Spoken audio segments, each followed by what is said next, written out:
Supreme court के आईनी bench ने आजाद उम्मीदवारों को सियासी जमातों में शमूलियत का पाबंद बनाने से मुतालिक दरख्वास्त गैर मौसर होने की बुनियाद पर निपटा दी।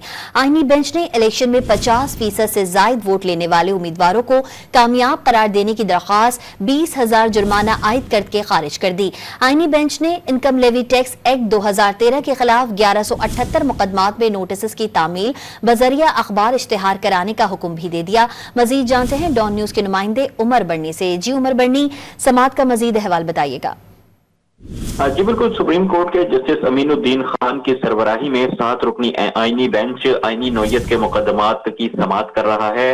आज दौरान समात सुप्रीम कोर्ट के आईनी बेंच की जानिब से आजाद उम्मीदवारों को सियासी जमातों में शमूलियत का पाबंद बनाने से मुतल्लिक दरख्वास्त जो है वो गैर मौसर होने की बुनियाद पर निपटा दी। इसके अलावा आपको बताएं तो इलेक्शन में 50% से जायद वोट लेने वाले उम्मीदवारों को कामयाब करार देने की दरख्वास्त खारिज करते हुए आईनी बेंच की जानिब से दरख्वास्त गुजार पर 20,000 रुपए का जुर्माना भी आयद किया गया। इसके बाद सुप्रीम कोर्ट में इनकम लेवी टैक्स एक्ट 2013 के खिलाफ 1178 मुकदमात की समात भी की गई और जिस पर अदालत की जानिब से जो है समात 3 हफ्तों के लिए जो है ये मुलतवी की गई है। इसके अलावा दीगर समातें भी आईनी बेंच में इस वक्त जारी हैं। जी, अपडेट कर रहे थे उमर मेहताब बर्नी, आपका बहुत शुक्रिया।